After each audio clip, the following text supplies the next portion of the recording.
Olá, alunos, a paz do Senhor Jesus Cristo a todos. Hoje nós vamos estar estudando a lição 3 da nossa apostila, do módulo 2.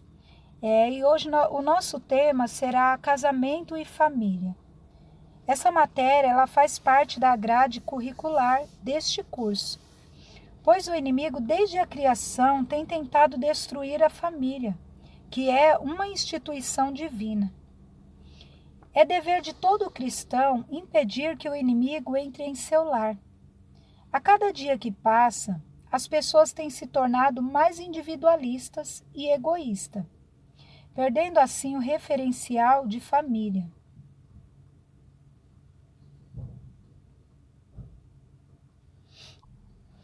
Como consequência, temos visto um aumento significativo de lares destruídos, pois enquanto cada um cuida dos seus interesses pessoais, a família tem ficado exposta aos ataques do inimigo. A proposta desta matéria é levar as pessoas cristãs a compreenderem o que é uma família na visão de Deus e as funções de cada membro dentro dela, com o propósito de preservação da família e da felicidade de todos que a compõem. Só quem busca entendimento nesta área poderá impedir que sua família ocorram episódios como os acontecidos com Caim e Abel, Davi e Absalão, e outros exemplos que encontramos nas Escrituras. Antes de dizer sim, uma família é constituída a partir do momento em que um homem e uma mulher deixam a casa de seus pais e passam a coabitar maritalmente através do casamento. A partir daí, surge um grande desafio: ser feliz. Por mais que a pessoa se prepare para este dia tão sonhado, o dia do casamento, a pessoa só descobrirá o mundo que encontrou após esse dia. Toda pessoa solteira imagina que basta estar junto da pessoa amada, que a felicidade brotará instantaneamente. Mas, na realidade, a descoberta após o casamento é outra. Normalmente, os cônjuges descobrem que, para serem felizes no casamento, existem muitos outros fatores influenciadores e que não basta estar ao lado da pessoa amada. Dentro de um casamento, para existir a felicidade entre os fatores que podemos citar, estão a presença de Deus, o amor, o respeito, o diálogo, uma vida financeira. Podemos concluir, então, que antes do casamento é necessário pensar em muitos assuntos, evitando, assim, a formação de uma família inconsistente e frágil. Vejamos agora algumas questões que devem ser pensadas antes de dizer sim. Abaixo nós temos vários tópicos, que eu gostaria que todos vocês estivessem lendo. Ele começa no 1 e vai até o tópico 29. Dependendo das respostas a essas perguntas e as outras mais que poderão surgir, o casal deve tomar a decisão de construir ou não uma família. Dependendo das respostas, o casamento poderá ser realizado, adiado ou até mesmo cancelado. Se todas as pessoas que pensam em construir uma família pensassem bastante antes de partir para o desafio, o diabo teria menos oportunidade de destruir os lares. Em Provérbios, temos um sábio ensinamento. Está no livro de Provérbios, capítulo 19, versículo 2. Não é bom proceder sem refletir, e peca quem é precipitado. É lógico que após a união ser consumada, há muito mais que se fazer para mantê-la e possíveis problemas não previstos no noivado poderão surgir. Porém, para aquele que crê em Deus, estará sempre presente, tanto nas situações boas quanto nas situações adversas. As palavras do apóstolo Paulo nos encorajam. Tudo posso naquele que me fortalece. Está no livro de Filipenses, capítulo 4, versículo 13. O que é o casamento em si? Definição do dicionário. É a junção de um homem e uma mulher no matrimônio. E a definição da enciclopédia bíblica é a união legítima entre o homem e a mulher. Casar é fácil. Permanecer casado ser realizado no casamento é outro assunto. Para contrair matrimônio, basta a pessoa solteira, viúva ou divorciada, maior de 18 anos, segundo o nosso Código Civil, encontrar outra pessoa do sexo oposto na mesma condição. A partir dos 16 anos, homem e mulher podem se casar. Entretanto, eles precisam da autorização dos pais. A maioria das pessoas sonham em construir uma família. Porém, a Bíblia nos diz que para se edificar a casa e enchê-la de coisas boas, é necessário ter sabedoria. Livro de Provérbios, capítulo 24, do versículo 3 até o versículo 5, vamos acompanhar comigo. Com a sabedoria se edifica a casa, e com a inteligência ela se firma. Pelo conhecimento se encherão as câmaras de toda sorte de bens, precioso e deleitáveis. Mais poder tem o sábio do que o forte, e o homem de conhecimento, mais do que o robusto. Esta passagem revela os 3 estágios de desenvolvimento do lar. É da responsabilidade do casal promover, com a ajuda do Espírito Santo, este amadurecimento. Com a sabedoria se edifica a casa. Edificar. Após a cerimônia do casamento, o lar ainda não está edificado, mas é hora de começar a edificá-lo. Este processo é comparável à pessoa que comprou um terreno e que precisa agora começar a construir a sua casa. Uma parte da caminhada já foi percorrida, porém agora falta uma parte muito importante, principal e definitiva, que é a edificação. Uma pessoa que compra um terreno e constrói um barraco, outras uma casa, outras uma mansão e outras um edifício, isso depende da sabedoria, do desejo e dos recursos que a pessoa tem. Comparando com a edificação do lar, após a cerimônia de casamento, há gente que constrói um lar maravilhoso.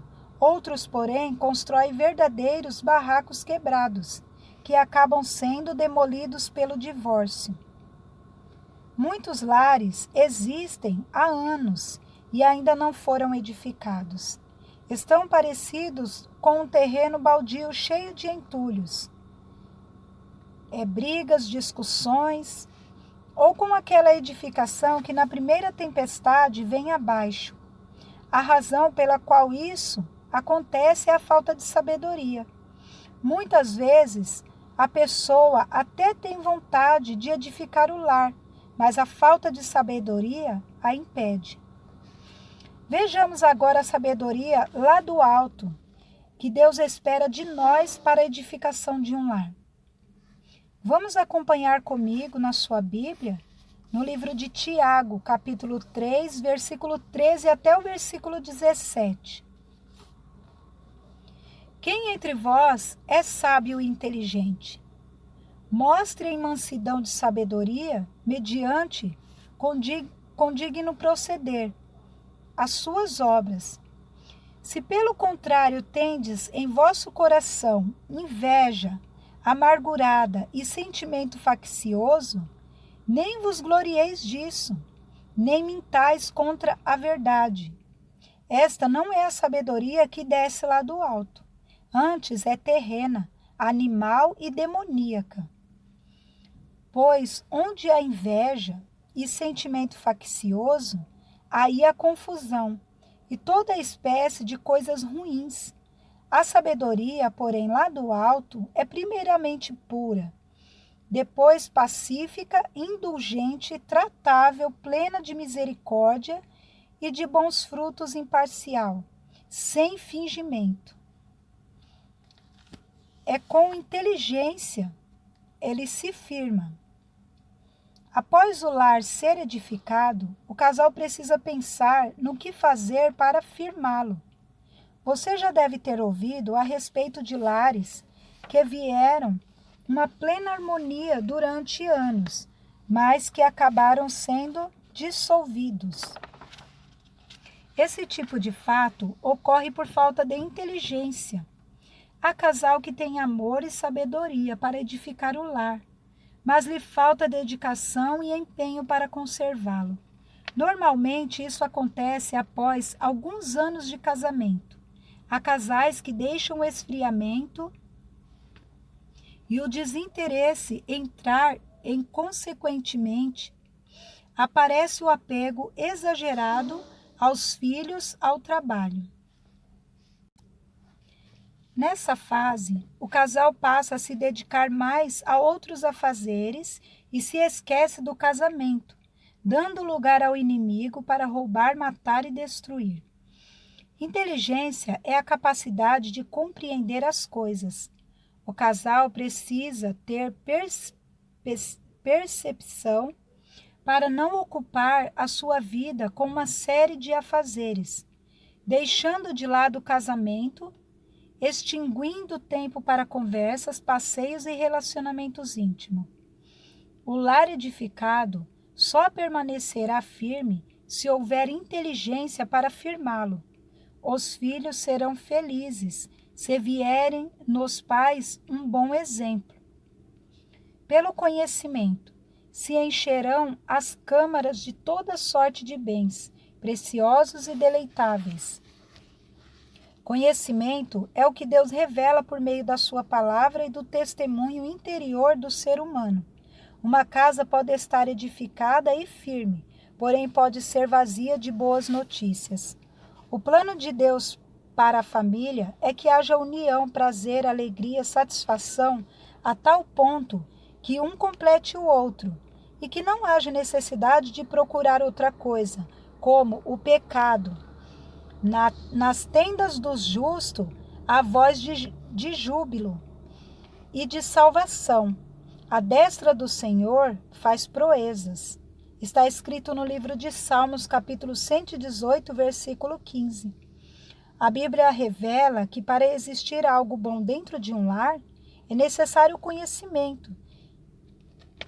E seja, alguém precisa levar para dentro de casa a palavra inspirada, que direcionará as decisões da família, a fim de se evitar o fracasso. Livro de Oséias, capítulo 4, versículo 6, diz assim: O meu povo está sendo destruído porque lhe falta conhecimento. Porque tu, sacerdote, rejeitaste o conhecimento, também eu te rejeitarei, para que não sejas sacerdote diante de mim, visto que te esquecestes da lei do teu Deus.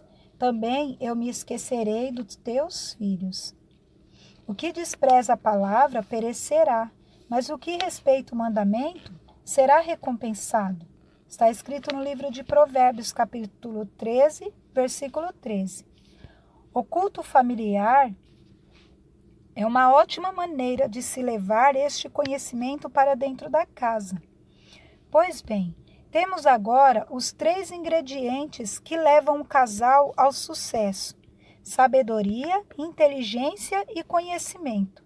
Tudo isto aliado ao amor, que os uniu e com a ajuda do Espírito Santo fará desse casal uma bênção. Olá, alunos! Em nossa apostila, a lição 3, Casamento e Família, nós temos 2 pontos que eu gostaria que os alunos estudassem, é o 4 e o 5. a vida sexual do casal, né? Como nós estamos falando nessa matéria de casamento e família, então entra também o relacionamento entre o casal. Aí eu gostaria que cada aluno estivesse estudando e tem várias perguntas com as respostas, né? Que está escrito no livro, na Bíblia, e vocês podem estar acompanhando. Amém? E nós vamos falar agora sobre o orçamento familiar. Pois qual de vós, pretendendo construir uma torre, não se assenta primeiro para calcular as despesas e verificar se tem os meios para concluir? Para não suceder que, tendo lançado os alicerces e não podendo acabar, todos que vierem zombem dele, dizendo: este homem começou a construir e não pôde acabar? Grande parte dos conflitos entre casais são originados por problema financeiro. Sem ele, fica muito mais fácil superar outras divergências. O ideal é que todo casal se una para planejar um orçamento para o lar, levando em conta as necessidades básicas da família e o desejo de todos. Fazendo assim, o casal evitará as dívidas, promovendo a paz no lar, que diz respeito a esta área. No livro de Filipenses, capítulo 4, do versículo 11 até o versículo 13, está escrito assim: digo isto, não por causa da pobreza, porque aprendi a viver contente em toda e qualquer situação. Tanto sei estar humilhado, como também ser honrado, de tudo e em todas as circunstâncias. Já tenho experiência tanto de fartura como de fome, assim abundância como de escassez. Tudo posso naquele que me fortalece. Então aqui nós vemos, né? O orçamento familiar. Quando nós vamos fazer algo, a palavra de Deus fala que nós devemos sentar e calcular para ver se a gente vai concluir aquilo que a gente quer fazer, né? Para que depois as pessoas não zombem, não digam que a gente começou a edificar alguma coisa e não conseguimos terminar. Por quê? Porque tudo precisa ser... Este orçamento, ele deve ser elaborado em reunião com toda a família. Mensalmente, o casal deve convidar os filhos e acertar o que se tem para gastar e como gastar.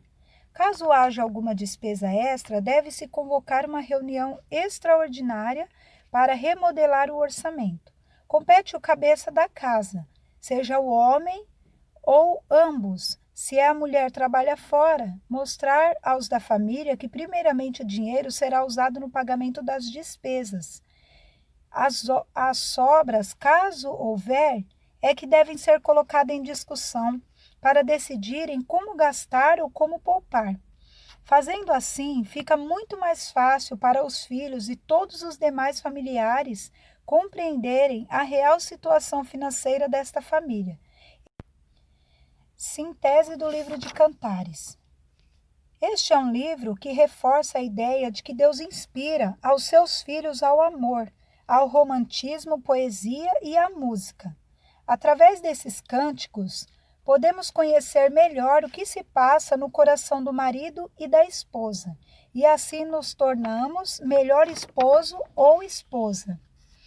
Algumas revelações importantes para conhecer melhor o homem e a mulher está no livro de Cantares, do capítulo 1, do versículo 2 até o versículo 17. No capítulo 8, versículo 6, eu vou ler aqui com vocês. Põe-me como selo sobre o teu coração, como selo sobre o teu braço, porque o amor é forte como a morte e duro como a sepultura. O ciúme. As suas brasas são brasas de fogo, são veemente labaredas. Então nós vemos que os ciúmes dentro do casamento, ele pode destruir, assim como a labareda de fogo. Então o livro de Cantares, ele ensina muito o homem e a mulher como um tratar o outro, né? Como se comportar dentro de um relacionamento. E eu gostaria que todos vocês estivessem lendo, para poder vocês entender melhor essa lição que nós estamos estudando sobre o casamento. Agora nós vamos passar para outra matéria, né? para outra lição. E eu deixo com vocês esse livro de Cantares para vocês estarem lendo como uma lição, uma atividade de casa, para vocês estarem meditando sobre tudo que nós estudamos até agora, tá bom? Que Deus abençoe e fica na paz.